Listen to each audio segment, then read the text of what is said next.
Hola amigos, les quiero compartir algunos casos de asincronía paciente-ventilador. ¿Ya? El primer caso que les voy a compartir, un paciente eh, con un gran trabajo respiratorio, en modo controlado por volumen, asistido controlado. Ahí se puede ver la programación del ventilador mecánico. Y fíjense que tiene unos valores, acá medidos con la maniobra de la P01, ¿ya? Bastante altos, bastante significativo, P01 de menos 7,9 centímetros de agua, menos 7,6. Son valores bastante altos, un paciente con un drive respiratorio bastante aumentado. Entonces vamos, si colocamos el video, van a ver esas características de formación en la curva de presión, ¿cierto? Cuando tenemos asincronía de flujo insuficiente, alguien podría pensar que este ciclo, si bien es iniciado por el ventilador mecánico, podría ser producto de un gatillaje reverso, una contracción refleja del diafragma, pero van a ver más adelante que en el video también realizamos una pausa expiratoria y obviamente como hay esfuerzo por parte del paciente, que no es reflejo, el ventilador cancela esa maniobra, ¿cierto? Entonces fíjense que acá tenemos el primer ciclo, que tenemos una asincronía de flujo insuficiente. En el tercer ciclo hacemos la maniobra EP01 que nos indicó menos 7,9 centímetros de agua. El cuarto ciclo podemos apreciar también tenemos asincronía de flujo insuficiente, esta gran deformación en la curva de presión-tiempo.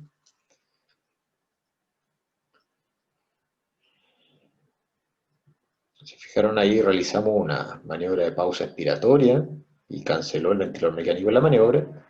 Y regresamos nuevamente y obviamente como el paciente el que está generando este esfuerzo, el ventilador cancela la maniobra. ¿Ya? Este es un caso de una sincronía de flujo insuficiente con un gran trabajo respiratorio por parte del paciente evidenciado ahí con la maniobra de la P01. Y también clínicamente se evidenciaba un gran trabajo respiratorio. Fíjense en este otro caso, que también estamos ante la presencia de una sincronía de flujo insuficiente. Si bien en el primer ciclo podríamos no apreciar una sincronía de flujo insuficiente, de hecho podemos apreciar un poquito de aumento de componente resistivo, ¿ya? En la primera parte del ciclo, del primer ciclo. Ya en el segundo ciclo evidenciamos valores de P01 de menos 8,8 centímetros de agua, bastante importante, ¿ya?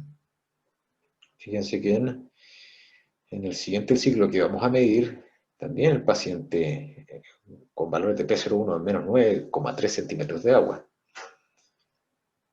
a pesar de que no es en todos los ciclos.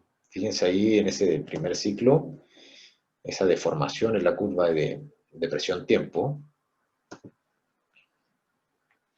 Y fíjense acá en este cuarto ciclo, este tercer ciclo, como de nuevo, nuevamente podemos apreciar valores de P01 significativamente altos, ya que nos está indicando un alto drive respiratorio en este paciente. Fíjense en este caso, que es cortesía de un colega de la clínica Dávila, de acá en Santiago de Chile, Felipe Robledo, que nos envió este caso, que es un caso de autogatillaje por oscilaciones cardíacas. ¿Ya? Podemos apreciar que el paciente está titulado con 300, en modo controlado por volumen, con una frecuencia programada de 16 por minuto, un paciente con un nivel de sedación profundo, ¿ya?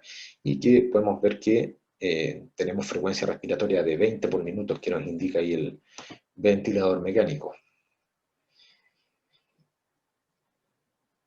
Por lo tanto, además con los antecedentes de este paciente, lo que hizo Felipe fue modificar el umbral de sensibilidad inspiratorio, dejó el ventilador menos sensible, ese umbral de gatillaje, y pudo evidenciar que muchos de esos ciclos eran producto de los cambios de flujo, ¿cierto? significativos que generan las oscilaciones cardíacas. Eso es algo común que pasa, ¿cierto?, cuando tenemos autogatillaje por oscilaciones cardíacas, que es característico de pacientes con altos niveles de drogas, ¿cierto?, inótropas, pacientes sépticos, pacientes con ECMO, pacientes cardiópatas, es muy común encontrarse con estos grandes cambios de flujo y de presión que generan las oscilaciones cardíacas, pacientes eh, con muerte cerebral también, en un estado se produce un estado de hiperdinámica cardiovascular, en pacientes trasplantados, tanto bipulmonarmente. Es muy común también poder observar estos fenómenos en los cuales las oscilaciones cardíacas generan grandes cambios de flujo y de presión, eh, que obviamente si el umbral de sensibilidad está dentro, está bajo, van a poder gatillarlo sin ningún problema. Nosotros hemos tenido casos en los cuales hemos tenido que titular el umbral de sensibilidad inspiratoria por flujo hasta 5 a 6 litros por minuto, ¿ya? Son capaces de generar grandes cambios de presión y de flujo las oscilaciones cardíacas, ¿ya? Y ya podemos ver que la frecuencia respiratoria que nos marca el ventilador empieza a bajar una vez que Felipe empezó a modificar ahí el umbral de sensibilidad inspiratoria. Se puede apreciar, cada vez va disminuyendo hasta alcanzar la frecuencia ventilatoria programada. Fíjense en este otro caso de oscilaciones cardíacas, que es cortesía de Félix Vidal del Hospital Clínico de la Universidad de Chile, en el cual ya podemos ver algunos indicios, ¿cierto?, de que el ventilador puede estar siendo gatillado por los cambios de flujo en este caso, ¿cierto? Ahorita el umbral de sensibilidad inspiratoria por flujo. Podemos ver estas oscilaciones en la curva de flujo y la curva de presión a lo largo de todo el ciclo respiratorio. Si se puede apreciar con bastante claridad todas estas oscilaciones, todos estos cambios de flujo y de presión son generados por las oscilaciones cardíacas que presenta el paciente. Y incluso puede llegar a interferir con la medición de mecánica pulmonar en algunos pacientes, estos cambios de flujo y de presión, que fue lo que le pasó a Félix al realizar la pausa inspiratoria, ¿cierto? Un modo controlado por volumen, con curva de flujo cuadrada, para poder obtener los datos tanto de distensibilidad como de resistencia. Estos cambios de presión le impidieron realizar la maniobra adecuadamente. Este último caso también es cortesía de Felipe Robledo de la Clínica Dávila y que nos presenta un patrón muy común que podemos ver en algunos pacientes. ¿Ya? Tenemos acá la presencia de doble gatillaje, que son iniciados por el ventilador mecánico, ¿ya? Todos los primeros ciclos son iniciados por el ventilador mecánico. Acá Felipe no realizó ninguna pausa expiratoria para descartar eh, ¿cierto?, caso de gatillaje reverso. Entonces sí podemos apreciar que están todos los ciclos iniciados por el ventilador mecánico, pero no podríamos decir a ciencia cierta que es gatillaje reverso, pero el paciente va con un nivel de sedación bastante alto. Y que si se fijan también acá tenemos estos casos de ciclado prematuro, pero que son iniciados por el ventilador mecánico.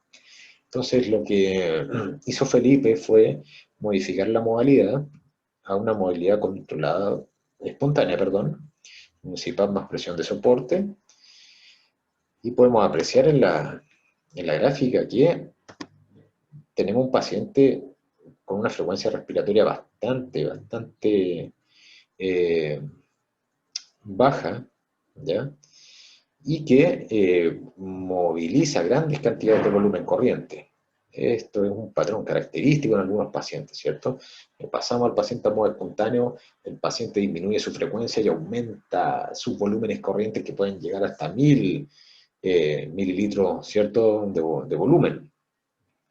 Y muchas veces, obviamente, para priorizar el concepto de ventilación mecánica protectora, lo que se hace es optimizar un poco la sedación del paciente, pero lo otro que nos ha dado en algunos pacientes buenos resultados cuando presentan este tipo de patrón es modificar el modo a un modo controlado, optimizando la frecuencia respiratoria y optimizando el volumen corriente, pero en modo controlado por presión. Titular entonces la presión inspiratoria para un determinado volumen corriente entre 7 a 8 ml por kilo peso ideal. Y podemos ver que cuando Felipe hizo eso, en este caso, pasó a este pacientito que estaba en modo CPAP más presión de soporte, con frecuencias respiratorias muy bajas y con volúmenes corrientes demasiado altos, lo que hizo fue modificar la modalidad ventilatoria a un modo controlado por presión, asistido controlado, y trató de titular adecuadamente una frecuencia respiratoria y una presión inspiratoria para optimizar ahí la interacción con el ventilador mecánico.